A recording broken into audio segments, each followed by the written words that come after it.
और बड़ा दुखद प्रश्न है वो, एक दुखद समाचार है। और इस एक घटना घटी, उस घटना से उसका भाई नास्तिक जैसा हो गया, भगवान से विश्वास भी उसका हटने लगा। उस घटना को देखकर उनके घर में एक घटना घट गई। वो क्या घटना, तो सुनिए। प्रश्न ये है आया कि जो भजन करता है, नाम का जाप करता है, ठाकुर जी की सेवा करता है, वो यदि फांसी लगाकर मर जाए तो उसकी क्या गति होगी, ये प्रश्न है। और इस प्रश्न के पीछे कारण क्या, तो आगे लिखा है कि एक लड़की फांसी लगाकर आत्महत्या कर ली। और मैं पूरा तो डिटेल नहीं दूंगा, इसमें पूरा डिटेल है, किसी के बारे में ऐसे डिटेल मैं नहीं दे सकता। अब इशारा ही करूंगा कि वो ठाकुर जी की सेवा करती थी, यहाँ तक कि गीता वाटिका पूज्य श्री भाई हनुमान प्रसाद पोदार जी महाराज एवं पूज्य श्री राधा बाबा की जो साधना स्थली रही है, और जहाँ इन दोनों महाविभूतियों की समाधि है गीता वाटिका में, वहाँ भी वो जाया करती थी। और यहाँ तक लिखा है कि जब फांसी लगाई उसने, तो उससे पहले जो उसके पास ठाकुर जी थे उनको भोग लगाया।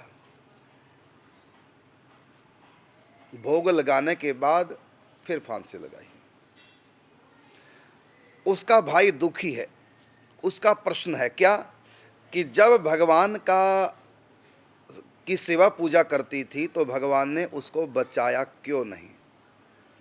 भगवान से विश्वास उठ गया है। इशारे मैंने बताया, नाम नहीं लिया कौन है, कौन सा शहर की, कहाँ की रहने वाली, क्या, किसी के बारे में ऐसी डिटेल नहीं देनी चाहिए। फिर टीवी का कार्यक्रम है, किसी को बुरा लग सकता है कि इशारा मात्र किया है। तो ये प्रश्न क्या है आप समझ गए। और ये सचमुच में जायज़ है प्रश्न कि होता है कि भगवान ने बचाया क्यों नहीं। इसका उत्तर है कि भगवान भक्तों को तो बचाते हैं, लेकिन वो भक्त कैसा है जो फांसी लगा ले, भगवान के कानून को तोड़ दे। उसके भाग्य के अनुसार जो कष्ट आया होगा उसके पास, उसके भाग्य से आया। क्या उसने कभी सुना नहीं कि कोई ना कहो सुख दुख कर दाता, निज कृत कर्म भोग सब भराता। सब अपने कर्मों का फल भोगते हैं। उसको भगवान पे विश्वास नहीं था कि भगवान ने जो भी मेरे साथ परिस्थिति की है मेरे कर्म के अनुसार की है, और प्रभु का ये मंगलमय विधान है। भगवान कभी किसी का बुरा नहीं करते। यदि डॉक्टर फोड़ा दबा करके मवाद निकालता, दर्द तो बहुत देता है डॉक्टर, लेकिन हमारा भला होता है। इसी प्रकार परमात्मा भी यदि कभी दर्द देते हैं तो वो भी हमारे भले के लिए है। हमारे पाप की मवाद निकालते हैं वो दबा करके। तो इतना भी उसको ज्ञान नहीं है, इतना भी उस लड़की को भगवान पे विश्वास नहीं है, वो भगवान की भक्ता नहीं है।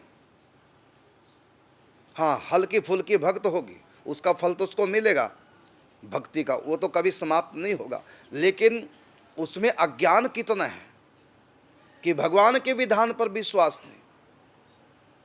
जो भी भगवान करते हैं भले के लिए करते हैं, और हो सकता है उसका अपना कोई ऐसा बुरा कर्म बन गया कि वो जीना स्वीकार नहीं करी, लोगों को पता चल गया मेरे लिए तो मरना हो जाएगा, इसलिए मैं मर ही जाऊँ। ये भी तो हो सकता है।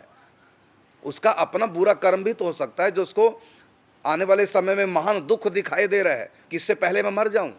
ये भी हो सकता है। सच बात तो वो जाने लड़की क्या बात है। लेकिन यदि उसने अपने पाप को छुपाने के लिए ऐसा किया, या फिर वैसे कोई संकट दुख आ गया, या उसका किसी लड़के से प्रेम होगा, उस प्रेम में अंधी है, तो जो भगवान के प्रेम में अंधे हो जाते हैं उनको भगवान बचाएंगे। जो किसी और के प्रेम में अंधी हो गई उसको क्यों भगवान बचाएंगे। और जिसको भगवान के विधान पे विश्वास नहीं, यदि सरकार ने किसी को जेल दी है तो उसको चुपचाप जेल में रहना चाहिए, ये नहीं कि जेल तोड़ के भाग जाए, तो फिर कानून का अपराधी है वो। इसी प्रकार से हम भगवान के अपराधी हैं और लड़की भगवान की अपराधी है, इसलिए भगवान ने नहीं बचाया। हाँ, इतना है कि जो भी वो भक्ति पूजा पाठ करती थी, यद्यपि वो भगवान की पूर्ण भक्त तो नहीं थी, संसार की भक्त ज़्यादा थी और भगवान की भक्त कम थी। हम कहते हैं 50% यदि हो जाए तब भी भगवान बचा लेते हैं, लेकिन वो 50% भी नहीं थी भगवान की भक्त। संसार की ज़्यादा थी और भगवान की कम थी। एक तरफ माया अपनी तरफ खींचती है, एक तरफ भगवान खींचते हैं। बताइए जोर किस में ज़्यादा है, माया में या भगवान में? हैं? भगवान में ज़्यादा है, लेकिन माया जीत जाती है। इस रस्सा कसी में माया और भगवान के बीच में भगत है। कभी उसको माया खींचती है, कभी भगवान, तो उसमें अंत में जीतती माया है। कारण क्या है? कारण ये है जबकि भगवान में ज़्यादा दम है, माया में नहीं है। माया तो दासी है भगवान की, माया की हिम्मत नहीं जो भगवान के भक्त को खींच ले जाए। लेकिन यदि खींच ले गई, इसका सीधा सीधा मतलब है भगवान देखते हैं कि इसका मन किधर ज़्यादा है, मुझ में के माया में। माया में चल भाग, उधर माया में, मैं क्यों खींचूं। प्रेम जबरदस्ती किया जाएगा क्या जब मन नहीं है तो। वो आई थी राम जी के पास शूर्पणखा, किस लिए आई थी, मैं आपसे प्रेम करती हूँ। भगवान ने कहा ठीक है, मैं भी करूँगा, मेरा तो स्वभाव है, जो हमसे प्रेम करते हैं हम उनसे करते हैं, लेकिन परीक्षा करता हूँ पहले कि मुझ में मन है कहीं और तो नहीं। तो परीक्षा करी, जाओ लक्ष्मण के पास, वो तुम्हारी इच्छा पूरी करेंगे। तो राम जी को छोड़ के भागे लक्ष्मण के पास। इसका मतलब बातों का प्रेम था, हकीकी प्रेम नहीं था, और प्रणाम क्या नकटी बन गई है। तो मेन बात है, पहली बात तो भगवान की पूर्ण भक्त नहीं, पूर्ण क्या है 50% भी भक्त नहीं, संसार की ज़्यादा है भगवान की कम है, इसलिए माया जीत गई। तो उसने बहुत बुरा गलत कदम उठाया, ना उसने भगवान के बारे में सोचा, ना उसने अपने कल्याण के बारे में सोचा। उसने सोचा जो दुख, जिस दुख से के कारण से उसने आत्महत्या की, उधर उसका मन संसार में दुखी न रहूं, संसार का दुख ना मिले, संसार का दुख ना मिले। तो संसार का दुख ना मिले इसका मतलब संसार का सुख मिले। तो जब संसार का सुख की कामना है, भगवान के सुख की नहीं, और संसार के दुख के का डर है, भगवान के न मिलने का डर नहीं, न उसको भगवान का डर उसमें रहा कि मेरी भगवान से दूरी बन जाएगी। अब तो मैं भक्ति पूजा पाठ करती हूँ, गीता वाटिका जाती हूँ, और जब मैं फांसी लूँगी तो मैं प्रेत नहीं बन सकती हूँ, न जाने किस नरक में जाऊँगी। लेकिन उसने नरक की भी परवाह नहीं की, प्रेत चुड़ैल बनने की परवाह नहीं की। सोचिए कितना उसका संसार में मन फंसा हुआ था, इसलिए भगवान ने नहीं बचाया। हाँ, जब भक्त रोता है वो फांसी नहीं लगाता। द्रौपदी से ज़्यादा किसके ऊपर दुख होगा। एक युवती को भरी सभा में नंगी किया जा रहा, सबके बीच में, इससे बड़ा और क्या दुख होगा।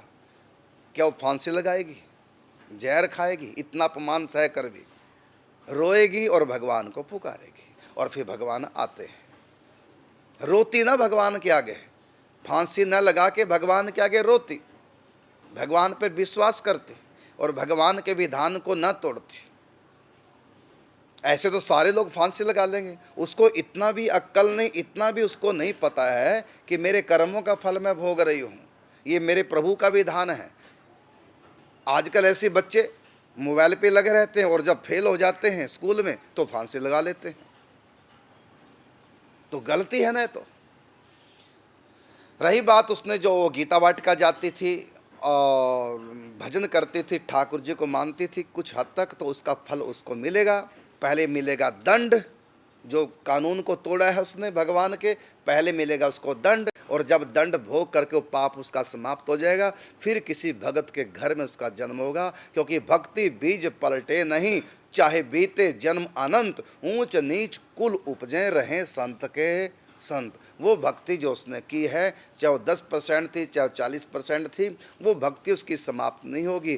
पहले उसके कर्म का दंड भगवान उसको देंगे, चाहे चुड़ैल बना करके, चाहे जानवर योनि में, चाहे नरक में भेजकर, उसका पहले भगवान पाप छुड़ा करके पवित्र करेंगे, और फिर उसका भगत के घर में जन्म देंगे, जहाँ वो पूर्व जन्म के अभ्यास से फिर भगवान की भक्ति करेगी।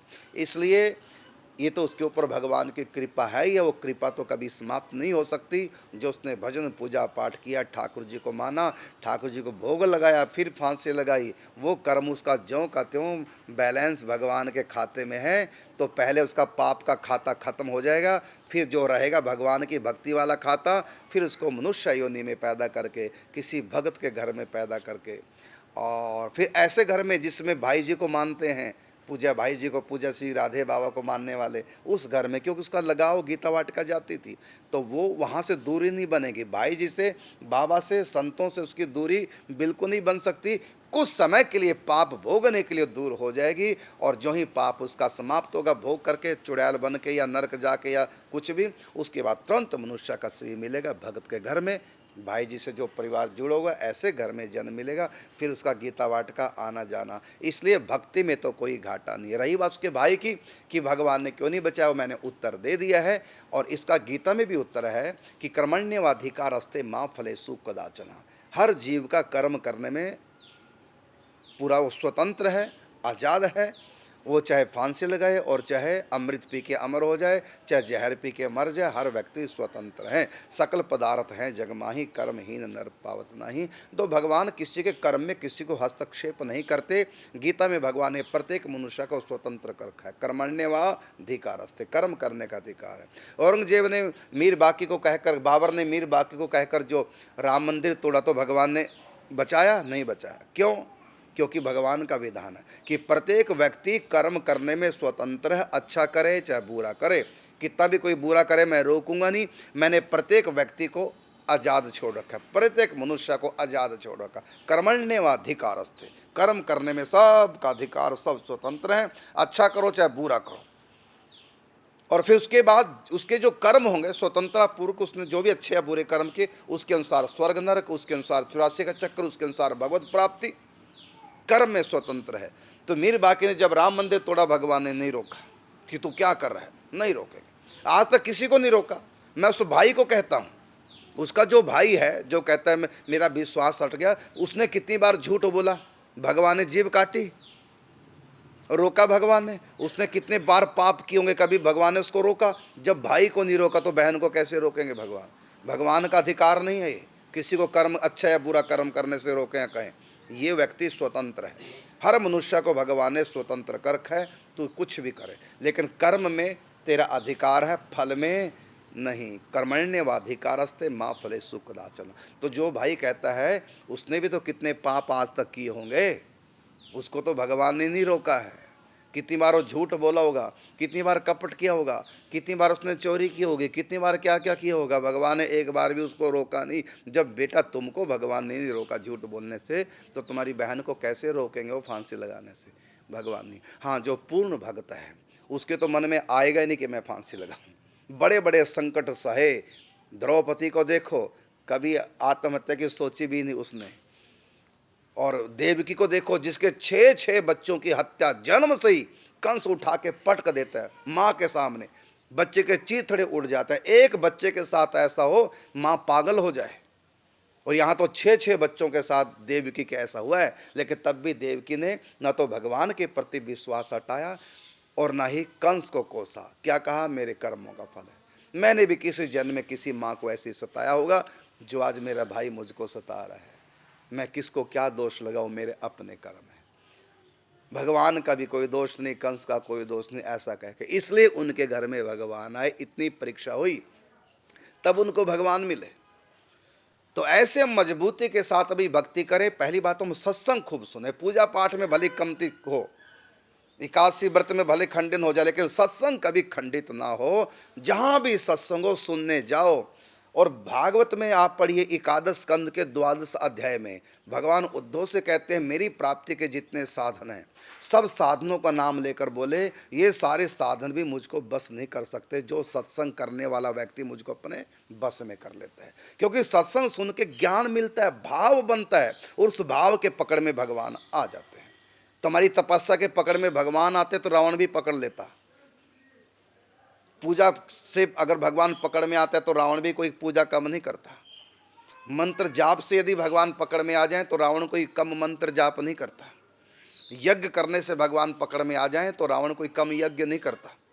यदि पढ़ लिख करके शास्त्रों को पूरा विद्वान बन जाए, शास्त्रों का ज्ञान प्राप्त कर लें, यदि इस ज्ञान प्राप्ति से भगवान पकड़ में आ जाए तो रावण कब का भगवान को पकड़ लेता। लेकिन रावण भगवान को पकड़ नहीं पाया, उससे भगवान छूटे रहे, दूरी बनी रही। अंत में भगवान के हाथों मर गया, लेकिन वो भगवान को ना पहचान सका, ना जान सका, ना भगवान को प्राप्त कर सका।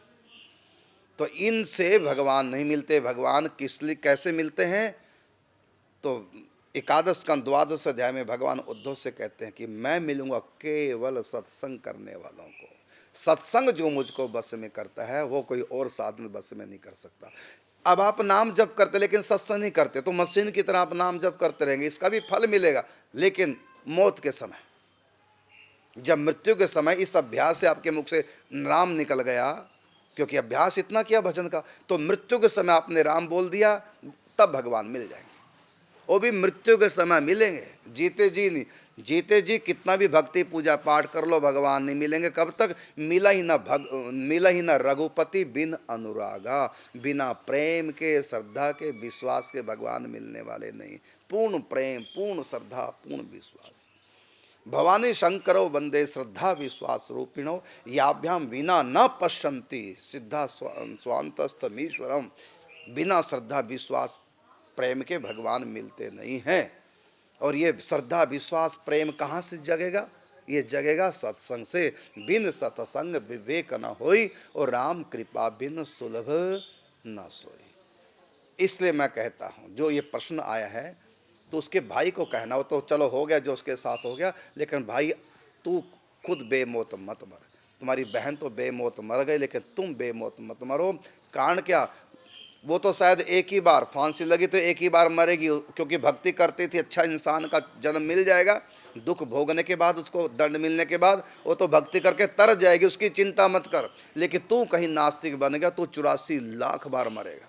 वो तो एक ही बार मरी और तू 84 लाख बार मरेगा। यदि नास्तिक हो गया, नरकों में अलग जाएगा। तो आप अपनी चिंता करो, बहन की नहीं। वो तो भक्ति करती, ठीक है, उसने गलत कदम उठाया, उसका दंड भी भगवान उसको देंगे, लेकिन उसने जो भक्ति की, वो भक्ति उसको बहुत जल्दी मनुष्य का जन्म दे करके उसका उद्धार कर देगी। लेकिन तू अपनी सोच, तुम नास्तिक मत बनो, ज्ञान प्राप्त करो शास्त्र का। और मैं कहना चाहूँगा कि जिसने भी प्रश्न किया है वो इस लिंक को उनके पास, भाई के पास अवश्य भेजे।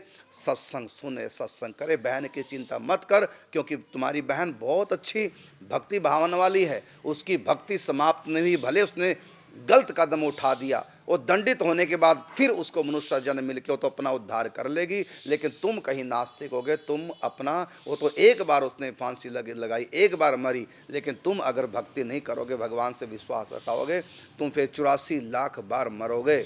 और ये तो एक राउंड है, न जाने कितने राउंड लगेंगे बिना भगवान के। राम विमुख असहाल तुम्हारा, रहाना कुल को रावण हारा, रोवन हारा। ये हाल हो गया था भगवान के बिना रावण का, इतना बड़ा विद्वान सब कुछ होने के बाद। इसलिए मैं कहना चाहूँगा, आप सत्संग का आश्रय लीजिए, और आप बहन के लिए भी आप कीजिए, उसकी दुर्गति ना हो, उसके लिए भागवत जी का मूल पाठ रखाइए। आप नास्तिक मत बनिए इस घटना से। ये तो आप अपनी अज्ञानता का परिचय दे रहे हैं। आप अपनी बहन के लिए किसी अच्छे सदाचारी ब्राह्मण से भागवत जी का मूल पाठ कराइए अपनी बहन के नाम से, और भगवान से प्रार्थना कीजिए। और कम से कम 1 साल तक, 11 महीने तक कम से कम 2 माला नाम जप की अपनी बहन को दान कीजिए।